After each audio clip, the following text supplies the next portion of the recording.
Welcome to Pound for Pound, the MMA podcast.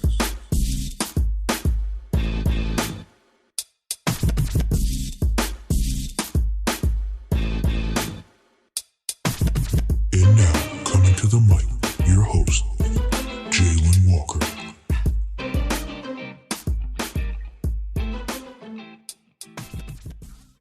Welcome to Pound for Pound, the MMA podcast. I'm your host, Jalen Walker. And if you're listening to the podcast via Spotify, Apple Music, or any other streaming platforms, please make sure you also check us out on YouTube and click that subscribe button. Much appreciated as always. UFC 258, it's here. The champ Kamaru Usman will finally face number 1 ranked Gilbert Burns after over 6 months after their previous scheduled bout was canceled. Will Usman's former teammate be the one to dethrone the Nigerian Nightmare? Also, the co-main event is a showcase of the women's flyweight division where number 10 ranked Maycee Barber will take on number 15th ranked Alexa Grasso. Other well-known fighters making appearances tonight on the card are Kelvin Gastelum, Maki Pitolo. Also, Bobby Green was supposed to fight, but that was canceled, and we'll get into that here in a second. We'll also talk last week's card, UFC Vegas 18th, where Alexander Volkov defeated Alistair Overeen in an impressive fashion with a TKO in the second round. Also, was Cory Sandhagen's crazy flying knee knockout over the legend of Frankie Edgar enough to earn him a Bantamweight title shot? We'll break it all down and much, much more. But first, a word from our sponsor at Manscape. Manscape is the official electric trimmer of the UFC, not only sponsoring podcasts, but also sponsoring multiple UFC stars, including Max Holloway, Francis Ngannou, and Sugar Sean O'Malley. Manscaped is changing the grooming game with their Perfect Package 3.0. The Perfect Package 3.0 includes their premier Lawnmower 3.0 trimmer, which has ceramic blades and is skin-safe technology and designed to reduce nicks or tugs on your fellas down low. For all of our international listeners out there, they have just launched life-changing products in the UK, Australia, New Zealand, Canada, and the EU. Time to hop on the Manscaped movement and get your Perfect Package 3.0. Also with the Perfect Package 3.0, you'll get the Crop Preserver deodorant for below the belt, and it's anti-chafing and moisturizing. And also, you'll get the Crop Reviver Toner, which is an aloe vera infused cologne for below the belt. For a limited time, you can get 2 free gifts. The Shed Travel Bag, which is a $39 value, which is a high-patented travel bag. And then you also get the high-performance anti-chafing Manscaped Boxers. You can get all this plus 20% off and free shipping with code POUNDFORPOUND at manscaped.com. Get 20% off plus free shipping with code POUNDFORPOUND at manscaped.com. All right, guys. Quick show today. We got UFC 258 tonight. But real quick, UFC Vegas 18th recap. What a night it was. Mike Rodriguez started the main event out with a submission in the second round against Danilo Marquez. Then at the next match, we had lightweight Carlos Diego. He won in the third round against he lost to Benel Darush, which was an incredible fight. Alexander won. Clay Guida beat Michael Johnson. That was a decision. And then Cory Sandhagen. Flying knee, Frankie Edgar, one of the best flying knees I've seen other than Masvidal's against Ben Askren. But holy crap, that dude, and that wasn't a fluke. Like, he set that up. Like, oh man, it was just beautiful. But Cory Sandhagen, I honestly think he deserves his title shot. He's 14-2 in the bantamweight division. He's had some impressive victories, and I think it's his time to step up. All right, that main event, Alistair Overeen, man, Alexander Volkov just made that look easy. Round 2 knockout. Overeem couldn't take anymore. Cut him above his nose, split perfectly open. It was bad. He hit him with the left hook, I think, and Overeem just fell over. He wasn't fully knocked out, but Overeem gave up at that point. The ref knew what was going on. It was just a little bit too much for Overeem because Volkov hit so hard, but an incredible fight. Absolutely incredible fight. All right, some quick MMA news for you guys. A lot of stuff's happened. John Jones reveals that he didn't come out and he hasn't come to terms with the UFC yet on a new financial agreement, which is okay. They'll get that taken care of. But some of the other big news is UFC Dana White. He's setting up another meeting with Khabib, and he's hopeful for his return. So we'll see here in about a week or two what happens with that. Another incredible fight that's not going to happen once again. Khamzat versus Leon Edwards has been canceled. Khamzat had to withdraw from symptoms he's still experiencing from COVID. There was rumors that Leon Edwards was let go for inactivity. That is false. They're most likely working for him to fight Masvidal or Stephen Thompson. Stephen Thompson will be the best matchup for him. That would be 3-5. But yeah, it sucks. I really wanted that fight. It's not going to happen. It's all good. Conor McGregor and Dustin Poirier, it's looking like this summer they're going to have the rematch in a trilogy, and Nate Diaz is pissed. He is upset because Conor did not give him his rematch. So when Nate Diaz beat Conor, Conor got his rematch. Conor beat Nate, and then Conor didn't want another rematch. He didn't want to do the trilogy at that point. Nate was pissed. And now that Dustin's going to get his trilogy before Nate, UFC, it's ridiculous. They want Conor to win. They're setting it up for him to come back and beat Dustin and be this triumphant return. But no, Dustin's too good for that, man. Dustin's way too good for that. And some other news, entertainment news, Gina Carano, she came out and said some stuff that was not a lot of people agree with. Disney and The Mandalorian has parted ways with her now. Dana White says just leave her alone, give her space. But, he's also a supporter of not exactly what she was talking about, but around that genre in politics. But what she said was absolutely wrong, and I did not agree with it. And I don't think a lot of people in the UFC or around the world agree with what she said. And it sucks. But that's it. We're going to move on from it. We're going to leave it as it is. Some exciting fights coming up tonight. UFC 258. We're starting the night out with Maki Pitolo versus Julian Marquez at the middleweight division. Coconut bombs, as they call him. Maki is 13-7.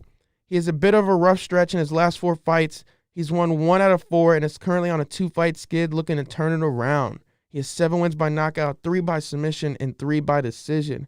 Maki Coconut Bombs is coming off back-to-back losses to Impa Kansanganya. I believe that's how I pronounce it. I apologize if it's wrong.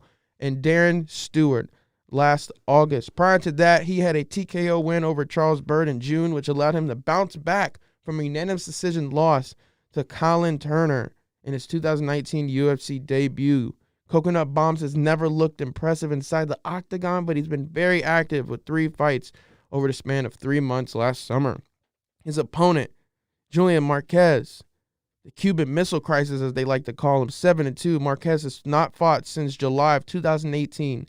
In that fight, he lost a decision against Alessa Di and tore a tendon in his right arm. He had to undergo multiple surgeries and rehab to get his arm back to strength.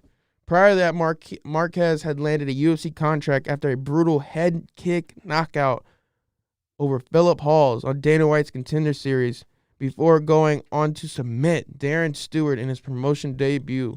Marquez is a well-rounded fighter who combines strong wrestling with powerful striking. Both fighters are interesting.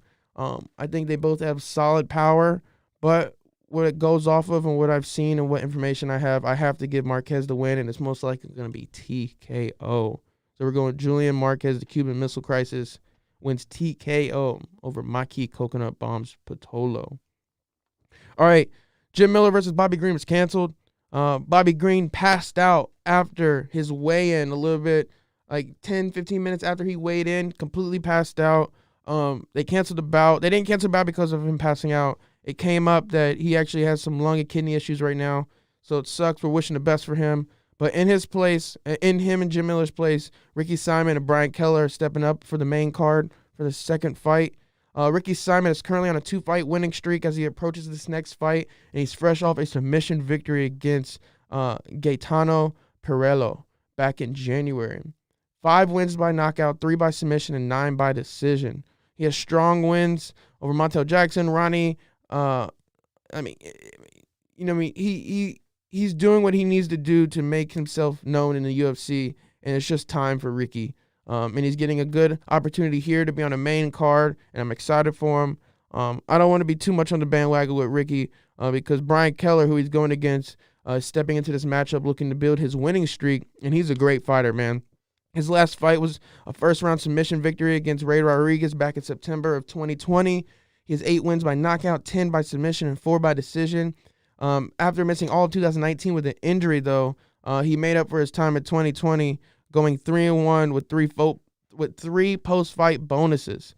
So 18 of his finishes has come inside the distance, including all but one of his octagon victories. So looking at these numbers, they both have the power. They both have the skill set to knock one another out. But I've seen Ricky fight. I've seen both of these guys fight. And Ricky's a bad dude, man. And I think Ricky is going to sneak this one out here. And he's going to most likely knock out Brian Keller. One of these guys is going to get knocked out. If I'm wrong, someone's going to get knocked out most likely. And it's going to be a very interesting fight. But I got Ricky Simon wins via TKO. Now, on to my second favorite fight of the night, other than the championship fight. Kelvin Gastelum versus Ian Heinisch. Oh man. Kelvin Gastelum, 16-6 in 1 no contest. He's currently ranked 9th in the middleweight division. He's also on a 3-fight losing streak to some of the division's best fighters, such as Jack Hermanson, Darren Till, and Israel Adesanya. We all remember that Israel Adesanya fight, man. Fight of the year, I think it was. 2 years ago, I think. Gastelum is riding a 3-fight losing streak, like I said, but it's important to remember that the caliber of competition he was going against weighs up against those losses. He was going up against 3 of the biggest hitters in that division. So hats off to him. If he wants to get back up into that high tier, he has to win tonight and win the next one. But going up against Ian is going to be a hard fight for him. Ian comes in the fight in the 15th place rank in the middleweight division. He's returned to battle after a first-round TKO victory against Gerald Meerschaert, which was pretty awesome. He has 5 wins by knockout, 2 by submission, and 7 by decision. He's a decorated high school athlete. He was a wrestler. He's won his first 2 UFC bouts, largely from scrambling his way into the top position as his opponents tried to take him down. At range, Ian should be, going for low kicks as often as possible, but we never know. When Gastelum closes in with punches, it's time to duck and wrestle. Even if he's able to do so and get Kelvin Gastelum on the ground from a couple punches, it's gonna be hard to finish that dude. He's gonna work his way out of it. So it's probably best if Ian just stays on the feet at all times. But we'll see. This is a hard fight here to choose from, but I think Ian is gonna be able to knock out Gastelum and get him on his back. And if he doesn't, he's going to get more punches than Gastelum. I don't think Gastelum's going to be able to get to the ground like he wants and like he's planning on. So I'm going to go ahead and take Ian here. Wins via decision. Very interesting fight, though, there. I'm very excited for it. All right. On to Maycee Barber versus Alexa Grasso. Women's flyweight division. Maycee Barber, a.k.a. The Future, is 8-1. She steps into this matchup currently ranked the 10th best fighter in the women's flyweight division.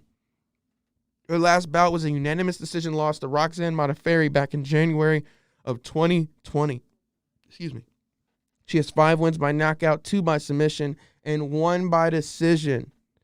Similar to her fight with J.J. Aldrich, Barber is faced with an opponent who appears to be better technically in the kickboxing realm. And in that match, Barber was outpointed early, I think. But once she did connect, it really started to pick up for her. That's the gift of her power. Grasso, however, is more experienced fighter and boxer.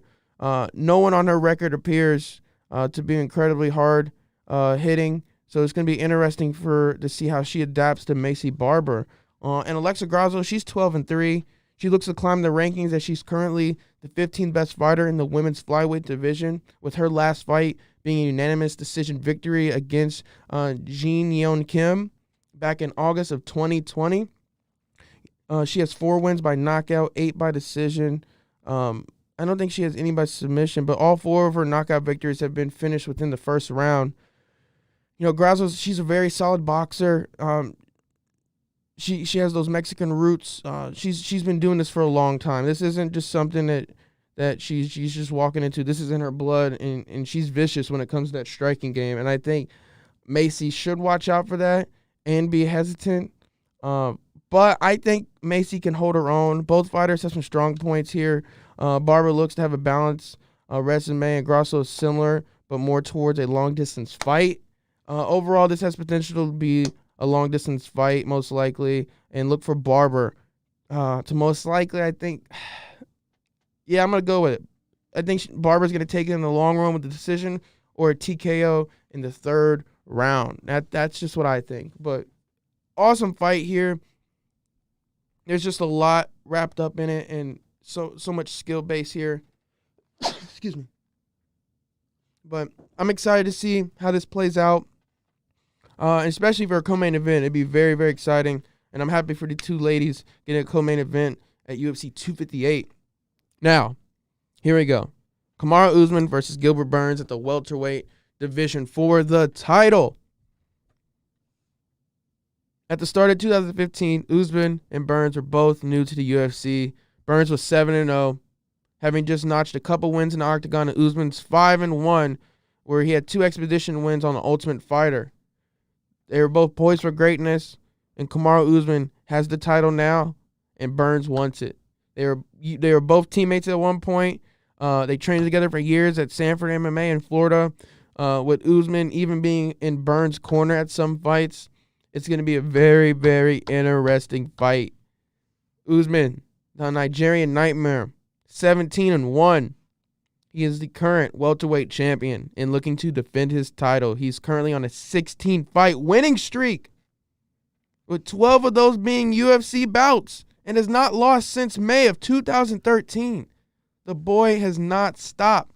He has 7 wins by knockout, 1 by submission, and 9 by decision. He also has 3 first-round finishes coming by way of knockout. His most recent fight was the first pay-per-view on Fight Island, where he beat Masvidal. The win against Masvidal was the 2nd successful title defense for Usman, who dispatched Colby Covington via TKO in December 2019 after winning the belt in March of that year against Tyron Woodley. Usman's best method to win is by grinding it out in clinch work, pressure and wrestling, and because Usman is the superior wrestler, he would likely dictate whether the fight stays standing or goes to the ground, and I 100% stand behind that statement because that dude knows how to control a fight for sure. Look what he did with Colby Covington. Some people say that Colby Covington gave it to... No, Usman was controlling that fight. Colby Covington's face was destroyed. His jaw was broke. He did not... No. Clear-cut winner there. Burns comes into this matchup as the 2nd best welterweight fighter and is looking... Oh, no, sorry. He is the number 1 contender. But technically with Usman in there, he is the 2nd best welterweight fighter.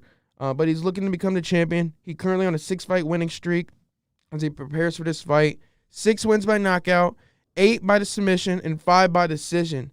And he has 10 first-round finishes with a combined effort of knockouts and submissions. Burns has knockout power, and that's no secret. And he has excellent submissions, which gives him a realistic method to win. Burns most recently showcased his power by knocking out Damian Maia with a short hook, left hook in March 2020.